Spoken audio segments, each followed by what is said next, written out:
Alright, so let's go through how to beat Mako in 3 turns. I know people say Mako, but it actually makes no sense. But anyways, this is about how to beat him, not actually the pronunciation of his name. So, if we open with Dimensionhole, the correct way to play it is top left. Now, if you open with Dimensionhole here, you're playing top left, want to move it forward, and then activate it on a second turn. What else you're looking for here is basically, how am I going to kill this guy in the second and third turn? And there's 2 ways to do that. One is you can attack him once on the second turn, and then third turn you can play another monster and attack him with that, or play a terrain card, which will allow your first monster to move 2 tiles over. The third way you can do this, you see I have a Zanki in the hand. What I can do is I can play a Zanki on the meadow, and then use that. I can attack him directly, and then because it's still on the meadow, and it can move 2 spaces, it can follow-up attack him on the third turn. That will deal 3,000 attack across 2 turns, across 2 attacks for the 1 monster, and then you would just have to do 1,000 attack by playing a monster on your third turn on top of this, and then attacking him directly for lethal damage, because you want to be doing 4k total, of course. This is risky. If he opens with a monster that changes the terrain to water, then it'll actually take away the meadow, and then he won't be able to move 2 spaces. So this is an option, but it's not the most reliable one. I would only recommend this if you don't have any guaranteed 4k attack in your hand. Here though, I have Slate Warrior, that'll be 2400. Then I have Dragon Zombie, which is 1600. So if you read this hand as Dimensionhole plus 4k attack across the second and third turn, this is pretty much guaranteed win. I don't actually know what can really stop this from happening. So let's play, and you'll see. So make sure you play top left, Dimensionhole, and move it forward. And then he will play a card here and will either move this forward or defend with it. He'll defend if it's weak. But this doesn't really matter too much. So we activate the Dimensionhole forward. Now, an interesting property for some of these AI, especially, you notice Red Rose AI, they just have a bias to play to the left. White Rose have a bias to play to the right. So if you attack him with a monster here, it's actually like absurdly safe. You would think that when he moves away, he would retaliate by playing like, you know, something more powerful than a Slate Warrior. But he actually always plays to the left here, which is why you actually play from this angle. And he will attack you here. If he doesn't attack you with the card that he put defense, then the card he moved forward will flip up and attack you anyway, because it'll be strong on water. And at this point, you can just play a card top right and attack him again. And that's it. Whatever you need to do 4k attack here this is the hand that I look for most of the time when I am playing Mako for a 3-turn kill.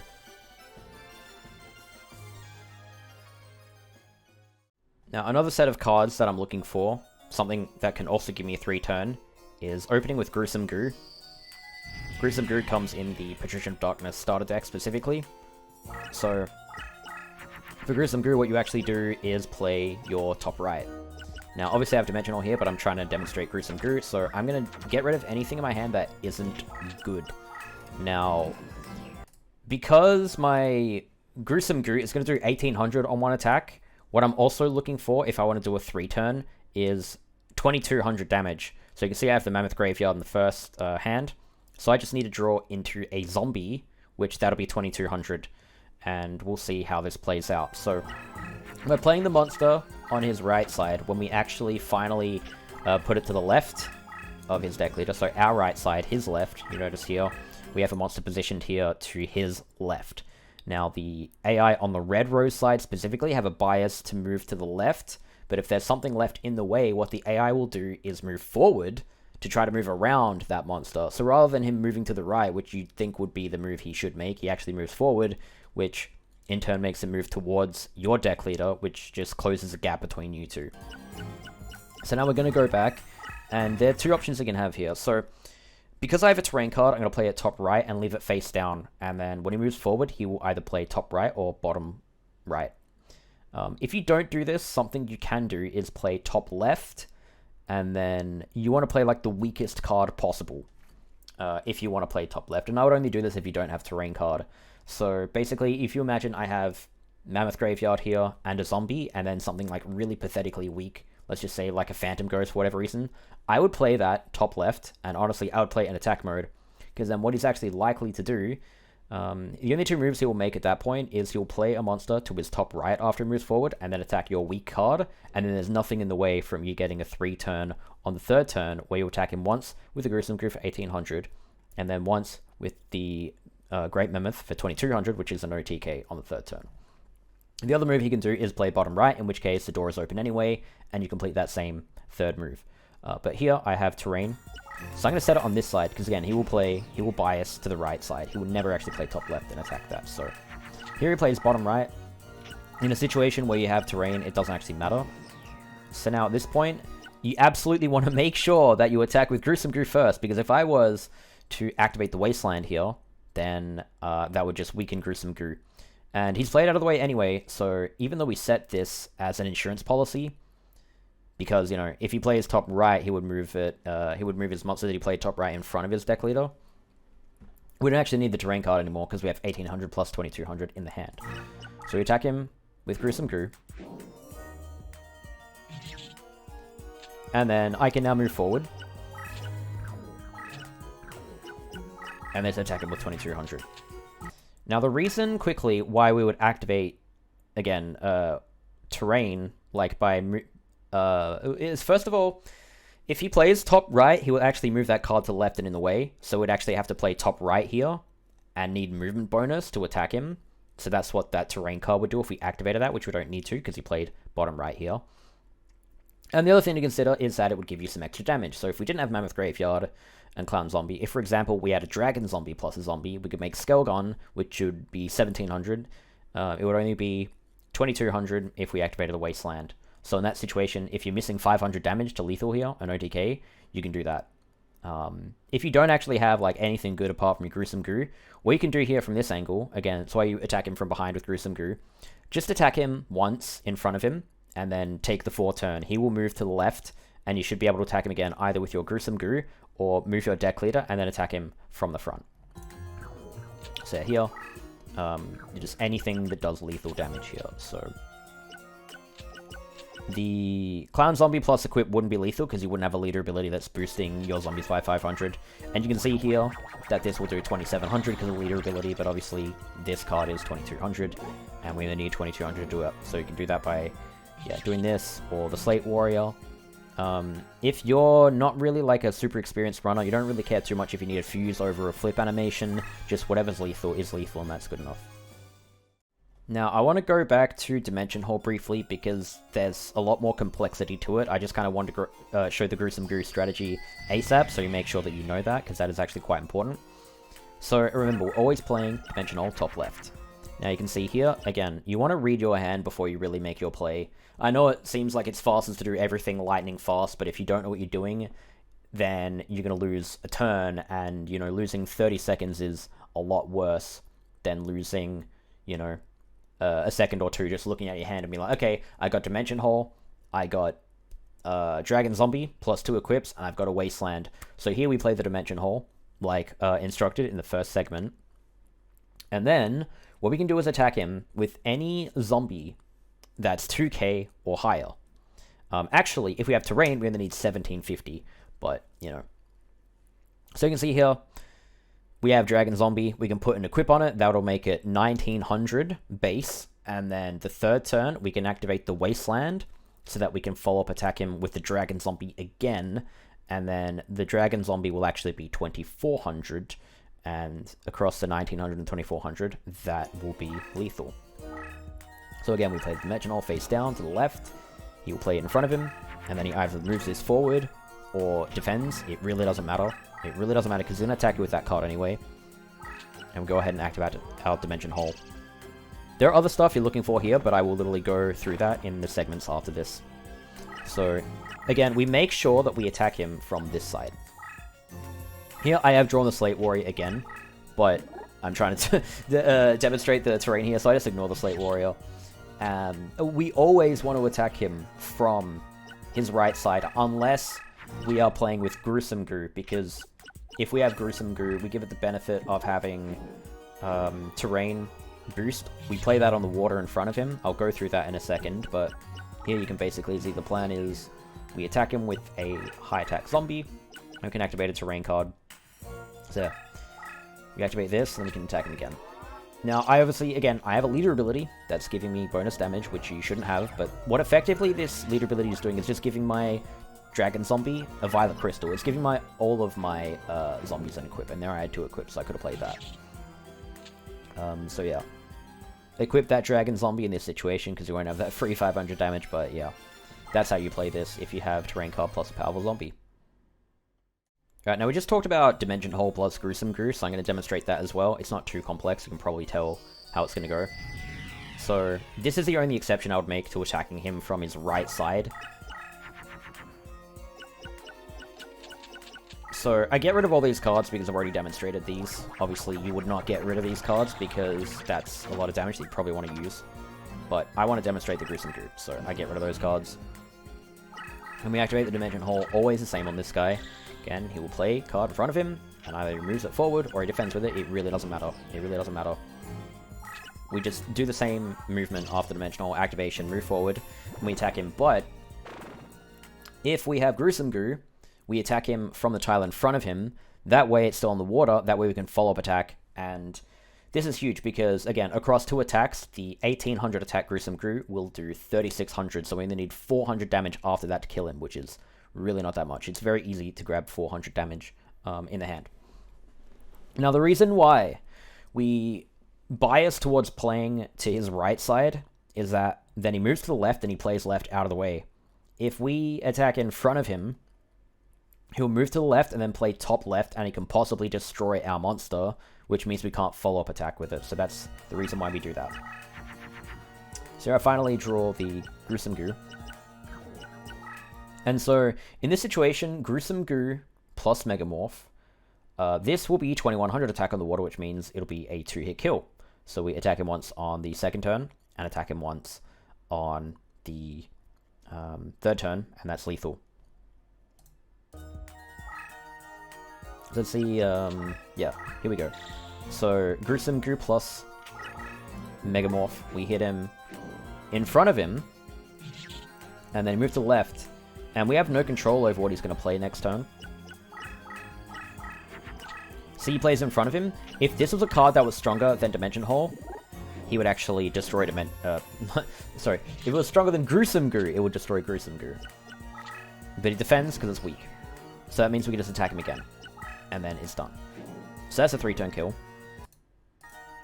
Now, if we pretend that we don't have Megamorph here, what we can do is attack him here, like I just said. So we attack him directly. Then he moves to the left.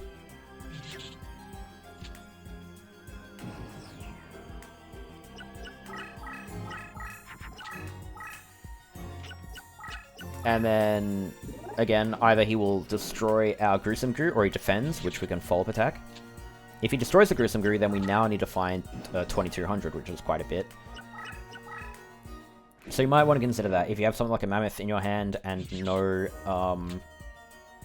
like, if you had Gruesome Goo, Mammoth Graveyard, and no zombies, you'd probably want to get rid of everything that isn't a zombie, end with Gruesome Goo and attack him. That way, if he does kill this, you only need to draw into a zombie to lethal him for 2200. By fusing the Great Mammoth with the Mammoth Graveyard and the zombie. But he can see it. This is what we do if we don't have a Megamorph, because now at this point we just need 400 damage, and I mean, pretty much any card you draw that does damage is going to do that. Like, you'd even draw a Nukazi here and kill him with that. So, yeah. That's, if you have Dimensionhole plus Gruesome Goo, that is how you do that. Now, before we move on to the terrain strategies, which are actually also very important, especially if you're playing with multiple terrain cards, I want to talk about getting a late Dimensionhole.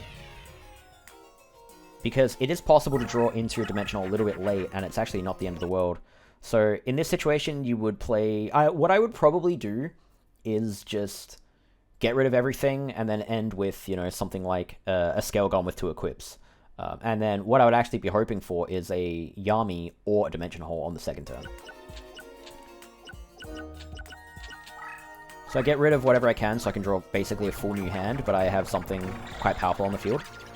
Because this is still a good leader, it's still a good opener. And then we pass. Now again, like a lot of AI, the merit to playing a card in the middle of the field face down, like any card, is that he will now, instead of playing forward, play to the right, and then this card is out of the way. And this is very important because he double equipped it, which is it's really rare to be able to attack over a card that he double equipped. So here we move forward. And then the reason why I'm opening my hand up on this side is because I am basically mainly looking for a terrain card, but here I don't have it. Instead, I draw a Dimension Hole a turn late, so you might be thinking, okay, how do we play this? You know, we got Gruesome Goo. How are we going to play that efficiently, right? But again, we've dimensioned, we've got Dimensionhole, and we talked before about Gruesome Goo, Megamorph. So we've actually got very strong. We also have Zanki, so it's actually a really interesting hand to draw here because it's actually demonstrating a lot of options here. So actually what we do, or what I would do, is play the Dimensionhole to the left. And then what we can do is now kite, we just kind of push our cards to the left, and then now this card is, it's 2 spaces away from our Skelgon, whatever the monster we played is first. Whatever the card we played is first, he will attack if it's strong enough, otherwise he will defend. He just double equipped, so there's no way he won't attack that. Now what he's doing here is playing a spell, actually. If he plays top left and defends as a spell. So he's going to attack our face down. He's going to kill it because a 2850 Tonga is just ridiculous. That will literally attack over anything that's 3350. And you're not going to get 3350. You're just really not going to get 3350. It's ridiculous. But the reason why we actually move both cards to the left there is you can see now the Tonga is here. And this Tonga is effectively like out of play. Like seriously, what we've done is basically kite this Tonga away from him. So we don't even really have to worry about this card anymore. We just don't because it's way out of play. So now we're going to go ahead and activate our Dimensionhole forward. And you can see, even though we're to the left of where we normally are when we activate it, we can still play to our right or top right and go from here. So you can see here I've got the Zanki, right? You can also like Megamorph the Zanki if you want, but it doesn't really make a huge difference because if you notice, before I talk about Zanki, again, the thing that ruins Zanki is if he were to attack us, change the terrain, but he's not going to. On the next turn, the only thing he's going to do is move to the left and then play to the left. So we attack him once with Zanki for 1500, and then he moves away, and our Zanki's still on the meadow, so that attacks for another 1500. So this Zanki is going to do 3k damage, which is, you know, quite a lot. It's like a Blue Eyes White Dragon. So we do 3k with a Zanki, and then we also have 1300 or 1800 on the water in the form of the Gruesome Goo, or, you know, 2400 with Slate Warrior, which is slower because that has a flip effect. So here we play Zanki. I Megamorph it, you really don't have to do this. Just a bit of a habit, but something to consider is just the total damage you need is 4k all the time. So if you can do that across 2 turns, you know, 2 attacks is faster than 3, but if you don't have that, then this is it. Now, the reason why I don't play a Gruesome Goo with the Megamorph here and attack him from the front is that when he moves to the left, he will actually play to the left if he can beat it and then destroy that. Which means we could, theoretically, after that, move to the right and then play top right and kill him if we had 1900 attack. But this is actually safer because if you attack him from his right, he plays to the left.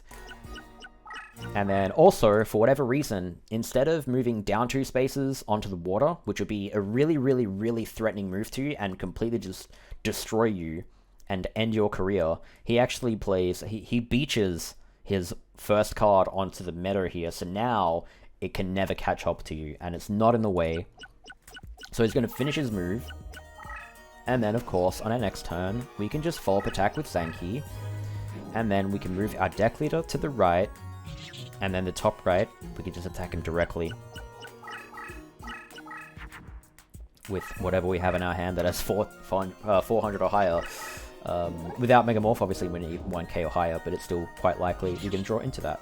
But that's what I would do if I drew Dimensionhole turn late, especially if I had, you know, Zanki. Now again, I talked before about how you should go about attacking him if you don't have a Zanki, like in all those situations. So you could attack him with, say, 2k, like a 2k, anything 1750 or higher. Like you could attack him with a Pumpkin on that meadow tile. He will move away, play to the left, and then you can move to the right, and then play, you know, fuse a Great Mammoth and attack him for the lethal, or activate a Yami and then attack him again with the Pumpkin. As long as you just deal 4k across these 2. And again, you can see I have clear space here to play these cards. I can move my deck leader to the right, play top right, and attack him again with anything. Just obviously the Zanki made sense there. because I could attack him twice, and I didn't want to mention that. Otherwise, in this situation, another thing I could have done is just attack him with Slate Warrior for 2400, and attack him once with Gruesome Goo for 1800, which would have been lethal as well. But I did want to demonstrate the Zanki there if you do have that, which you probably don't, but you may have Zanki if you're playing like no passwords or whatever. Alright, so now let's go through the terrain strategies, which pretty important on this guy, really increases your chance of winning, and if you have nothing else, this is what you should be looking for. Plus, if you're doing with passwords, you probably have 3, so here I check for the dimension hole, but I don't have it, so instead, what I'm going to do is play my terrain card in the middle. Now again, I talked about the merit of playing a card face down. Now, I probably wouldn't get rid of the equips, but I just want to really draw into a zombie here. If I don't draw into a zombie, this move really sucks. Now, we want to... Again, I talked about having a card in the middle of the field. A lot of duelists, a lot of AI will then play out of the way, and that card is basically out of play. Now, the advantage of playing Wasteland over Yami is that it weakens his cards, so he is less likely to attack onto your terrain. So we activate the Wasteland forward. And you can see now this results in him being on a Wasteland tile, but this isn't actually for attacking him on that tile, it's for making sure that we have bonus movement when we actually get a monster to that tile. So now we want to play as high attack zombie as we possibly can. If you activate this first, it is a bit more complex if you don't have 2k plus damage, but as much damage as possible. Again, I talked about this in a few videos. You don't really need to attack him for any more than 2k twice if you have a monster set up like this, but the higher attack, the less likely he is to ruin your day by destroying your monster. So I would just recommend, you know, especially if you can afford to lose a second by equipping something, or 2 seconds, it's not a big deal, it's a lot safer, and you're less likely to lose a catastrophic amount of time that would actually kill a run, which is why I pretty much equip like everything. Unless it's like you're 110% sure, it doesn't matter. I would just equip stuff, because if you don't equip stuff and you think about it, you've already lost a second, which if you just automatically equip stuff, then it costs a second anyway. So if you're to take time to think about it, you've already lost that time you could have spent just equipping it and be safer. So we send a monster at him, we just launch it at him. So what he's going to do is play, he's going to move left, and then he can either play forward, or he just wants to play a monster out of the way. So this is probably a spell. He's going to play top left and defend with it. He is not going to kill 3200 attack, Odd Wasteland, he just isn't. And then what we do here, instead of, you know, we got 2 options to attack. So what we're actually going to do is attack him again from his right side. Again, we talked before about when we attack him from the right, he moves to the left and plays to the left. So let's do this. Attacking him from his right side. And you can take a wild guess what's going to happen now, right? You can take a wild guess what's going to happen. In this situation, though, you notice because he's played out of the way, we can actually play a card here, and if I could deal 1300 attack here, if I had a zombie, if I had anything that moved, actually, not just a zombie, but anything that moved 2 spaces on this terrain, we could kill him here, because he just played completely out of the way. So if he ever has a direct line in front of him, you definitely want to move your deck leader forward and play top right, and then you can attack him directly. So if I had, for example, a clown zombie or something like that, I would kill him here. He would be dead in 3 turns, but we don't have that. That will be great, but you can see I've checked the hand and I have nothing that moves 2 spaces on Wasteland. So I can't do that. Which is sad, but it doesn't matter, because we're going to beat him in 4 turns anyways. So we pass, and he's going to move to the left, and play to the left, and we're going to kill him. It's that simple. It really is that simple. The complexity of this really just comes in if you don't have 2k attack or higher across 2 attacks, really. So I don't even need to move my deck leader anymore, we just kill him. That's it. That's a 4 turn, which could be a 3 turn, but we needed to draw something that was strong on Wasteland. Can move 2 tiles and attack him on the 3rd turn for lethal. Otherwise, you just take that 4 turn. Now, lastly, I'm going to go through the other terrain strategy. This is when you have a terrain card on your 2nd turn. And also, if you don't really have anything too powerful on the Wasteland, this is probably something I would recommend. It's something I play a lot. Now, again, we talk about reading the hand. If I had this hand, I actually would play, absolutely, I would do the strategy that I just demonstrated 100%. But because I am trying to make a video demonstrating how to play differently, I'm going to show you this instead. So let's pretend we don't have Yami in the hand, but we want to draw into it because we have no other options, right? We have no other options in a hand, but let's say we have just the Mammoth Graveyard and nothing else. What we're looking for again is the Dimension Hole, which I talked about late Dimensionhole before, or we're looking for a terrain card. So we can play this strategy. So I'm going to go ahead and play Great Mammoth. Then equip. Now again, we don't really need to equip this, but it just makes it a lot safer. It makes it a lot less likely that he's going to attack and destroy this, which, you know, if he's going to... it looks very threatening, like he was going to triple equip there, which is very unlikely, but yeah. What we do now, on our second turn, let's say now is when we've drawn into this Yami or the Wasteland or whatever. And in this situation where I have a powerful zombie, I probably would actually play this over... I would play the terrain over the dimension hole here, because it's a pretty good option, so... What I do is get rid of it, and you actually probably want to play Wasteland over Yami on this guy, because it'll weaken his card, so he's less likely to attack onto you and, like, yeah, ruin your day, as I talked about in the one of the previous segments, but I just play Yami here. It really doesn't matter that much. But if you have both, and you're trying to draw more cards, then I would actually play Wasteland. It's just a bit safer. But this still works. Like, it's not the end of the world. He's not gonna slowly kill you. So yeah, you're gonna do this. And what he's gonna do is move to the left. In which case, he's gonna be on the Yami, which is pretty cool, right? And you can tell where this is gonna play from here. But it is a bit more complex than opening with Yami and then following up with the strong zombie. So it defends with these two. Quick little tip. The reason why the enemy defends is that your card has bonus movement and would actually threaten to kill them. If your monster didn't have bonus movement, theoretically, like imagine whatever my card here that the Great Mammoth was positioned, it didn't have bonus movement, he would actually move his cards away because that's a safe move. But if he were to move these cards face down away, they would still be within attacking range. Now, I'm not going to tell you exactly whether this is useful right now, but it's a handy hint to have. If you're ever wondering why the opponent will move a card away or defend with it, it is because if he moved these face downs away, my bonus movement card could destroy it. Otherwise, if I didn't have bonus movement here, like if I somehow had a Slate War in front of him, which is not really possible here, but then that means he would actually move his cards away. Anyways, so you attack him directly here. And then what you can do is actually pin him in position, potentially. So we'll see how this works. If you play the highest attack possible, and then we flip it up to the right, this is a strategy you can do on so many people.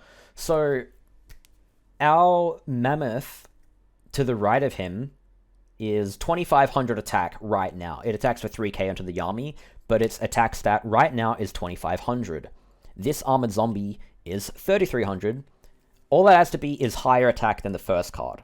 Now, the reason why we do this, again, if you see the Armored Zombie, it can move 2 spaces, which the AI don't really take into account in this situation, but what the AI does is actually he doesn't move to the left because he finds putting himself in a position where the higher attack monster to be a bad move. So he stays where he is, like regardless of that Mammoth. If he basically thinks that if he moves to the left, he's going to be in the attacking range of the higher attack card of the two. The Armored Zombie is higher than the Mammoth. So what he's going to do is not move to the left.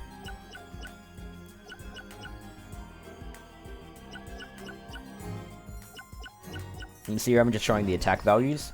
It doesn't have to be exactly 2500 or a difference.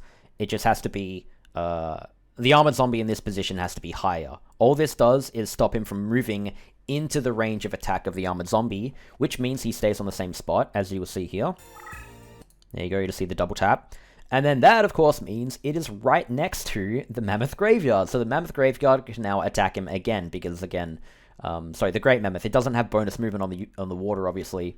So he stays... We do the move with the higher attack card on the Yami to keep him in the same spot. And then because he's on the same spot, we can follow up attack with the Great Mammoth on our 4th turn.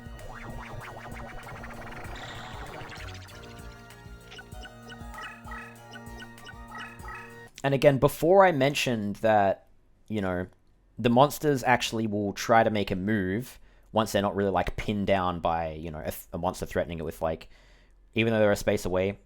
Like, my Mammoth doesn't have the bonus movement anymore, so he feels safe to move his cards.